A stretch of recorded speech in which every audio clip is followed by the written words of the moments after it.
Can't believe it's almost Pokemon's 26th anniversary. They may or may not do something this week since they don't really do presents on years the next generation isn't happening, not counting remakes like last year, if you can call them remakes.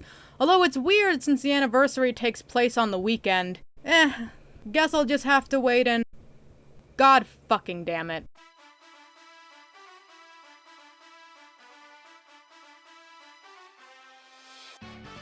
Hello everyone, this is VG Master 2. Yes, I changed my profile and banner recently. I know that the art style is different, this is just the old one I'm going to be using for a while on videos like these. So instead of having Pokemon Day and having a Presents the Friday before or the Monday after, they're just having a week of announcements for different things. Wonderful! As you can see, the broad topics of each day were revealed. Monday, Masters EX. Tuesday, Sword and Shield. Wait, Sword and Shield, they remember that game? Wednesday, Pokemon Puni Puni. Thursday, Baby's introduction to gambling addictions and the CCP. Friday, Pokemon's attempt to be hip with the West's shitty pop culture. And Saturday, the April Fool's joke that will never die. And even though I said in the title that this video would be on my opinions on the whole week, I mostly just mean whatever the fuck they're planning for Sword and Shield. I mean, I technically did give you guys my opinions on most of the stuff in the list offhandedly. And I don't know, maybe whatever Unite and Go announce will be so disgusting I'll feel compelled to say something about them. Also, they never said anything about doing something Sunday, but maybe they'll spring something on us. We still don't have home compatibility for Budspa, or really any co-op functionality in Budspa besides things for 2 people, still, after 3 months. And also, Legends Arceus is supposed to get home compatibility somehow. Also, there were musings about DLC. And Detective Pikachu 2, the game, was claimed by someone to still be in the works, so maybe they'll show something about that. Oh, but speaking of Legends Arceus and Budspa, in its first 7 days, Legends Arceus sold 7 million. And in a month and a half, not counting anything after December 31st, 2021, Budspa sold almost 14 million. I just fucking hate existence. Well, there goes the franchise. Thanks, retards. Also, Nintendo is killing the eShop for the Wii U and 3DS in about a year. I bring this up because Pokemon Company has said that when that happens, Pokemon Bank won't be available anymore, but everyone who still has it will be able to use it for free, and they have no plans to take it down afterwards. If that's true, and they keep their word, holy shit, that's actually incredible. I mean, Pokemon Bank never should have existed because storing and transferring features should have been in the games like they used to be, but for what it's worth, this would be great. A half step forward, I'd say. But that's enough rambling.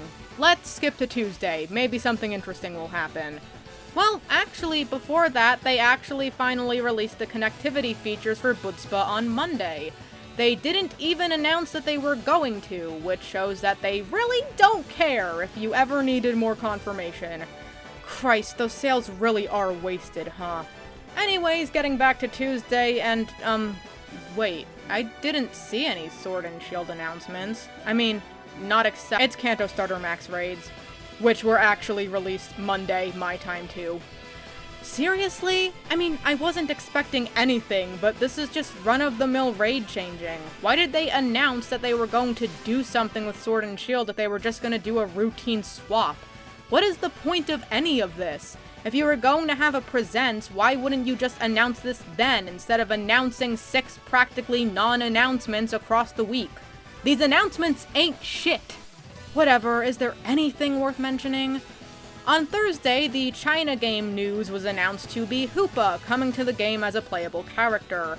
I only mention this because Marshadow has been in the code since the game was leaked pre-final American launch, but he still hasn't been added, yet Hoopa has just been. It's a little weird, but I don't really care. It's still a horrible game made by horrible people in a horrible company under a horrible government in a horrible country, so moving on. It was also revealed on Thursday that there's going to be a Pokemon Presents on Sunday. Why the fuck did you not say so before, motherfucker? Why do any of these barely announcements if you were just going to do that? Just put them in your shit. It's not like you haven't done that before. Okay, so great. Something to look forward to, except not really, since there's a 90% chance that whatever they announce is going to make them look even more retarded than they already are, but, you know, we just have to get through 3 more days of worthless bullshit.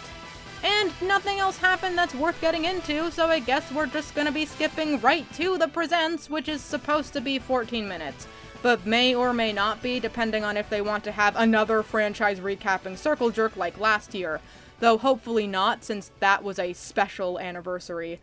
Well, I guess we better pray that they don't decide to murder all their employees by slating Gen 9 for this year, though most likely it is going to reveal DLC for Legends Arceus, because even without people who claim to be leakers, everyone can just tell that they're going to milk the ever-loving fuck out of it. Let's get into it, I guess. The presentation begins with head bitch Ishihara giving a hollow thank you to the fans for brainwashing them into relinquishing all their money to them.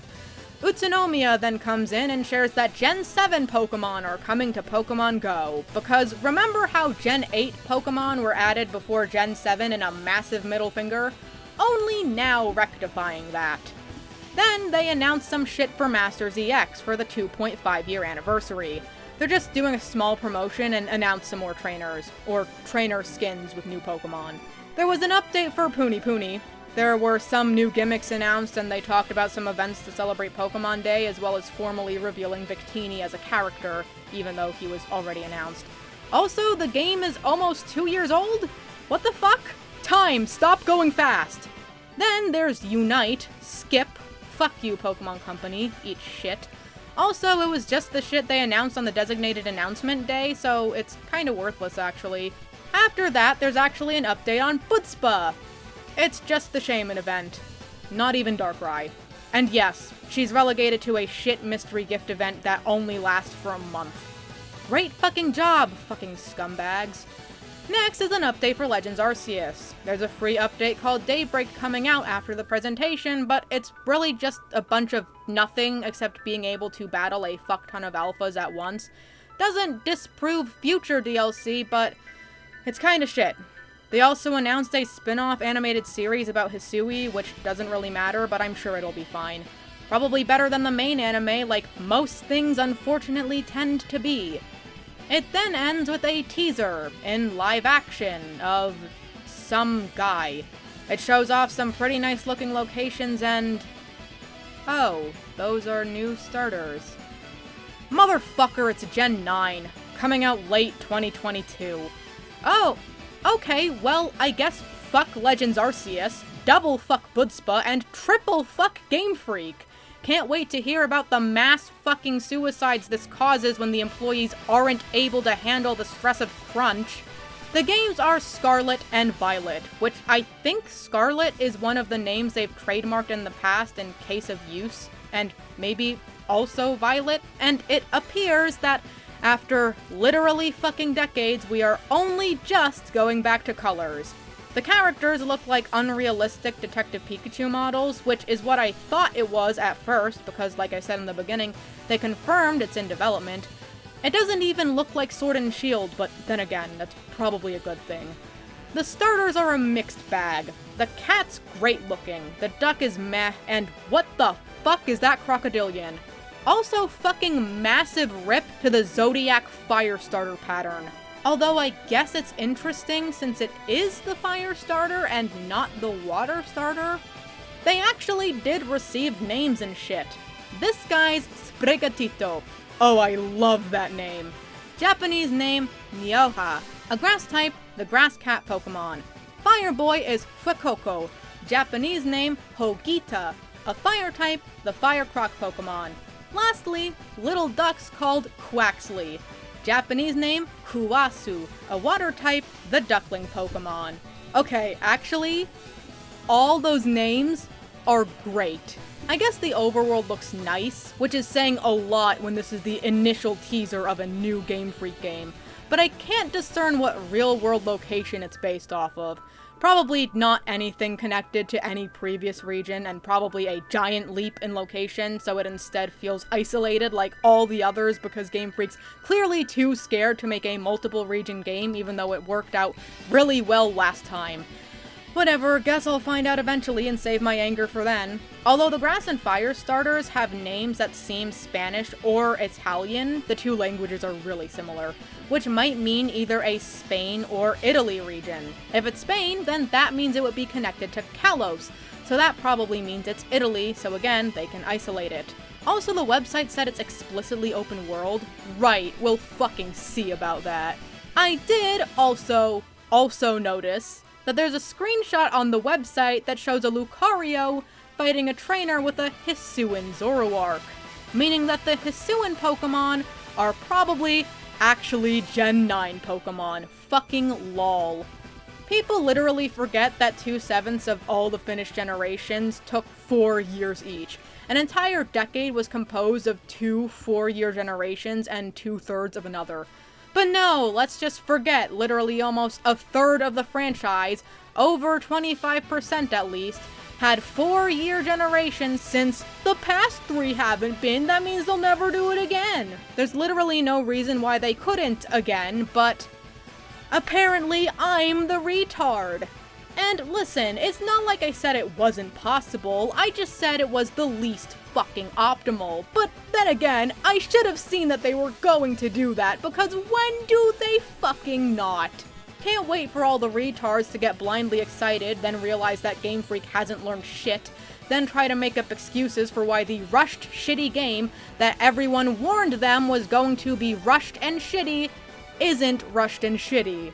Just remember, guys, you're not allowed to ask for the national decks to come back, even though there's 32GB Switch cartridges they can use, and every single form of 807 Pokemon was able to fit on a game that in its entirety was only 3.6GB.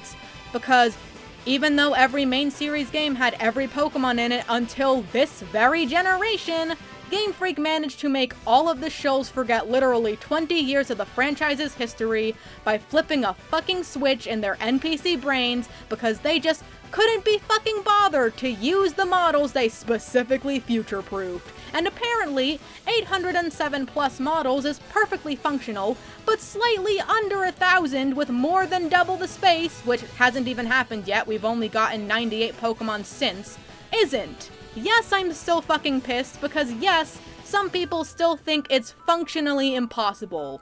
Apparently they never learned basic math. I guess they think 3.6 is more than 32? Maybe they forgot the decimal and thought it was 36. I guess this means Gen 9 is going to last 4 years, unless they just don't care about the 30th anniversary after all and just churn out another pile of shit in 3 years. Whatever, suffice to say, I'm not excited for any of this, although it is fucking hilarious that they just revealed Budspa and Legends Arceus as completely fucking worthless. I knew Pokemon Company was retarded, but I didn't think they were this retarded. And now all the retard man-children are going to rub it in the faces of all the reasonable people who didn't want Gen 9 because it would be a rushed pile of shit if it came out this year, that they were right. That'll be great fun, I guess. Well, fuck Pokemon Company, as usual. Aside from Unite and maybe Go, the company hasn't done all too much egregious. I mean, there's always the possibility. What I'm getting at is, I'm between the point of staying along for the ride to see what the fuck they're doing, and telling them to eat shit and perish forever. Petty, yes, but when have I not been? Anyway, I guess that's the end of Pokemon Week. Guess I'll be back to complain when they choose not to announce anything else for Gen 9 formally until, what, about May? June? E3? I don't fucking know, I don't fucking care. All I know is that I'm not looking forward to it. But with that being said, I'm VG Master 2, and I hope to see you next time.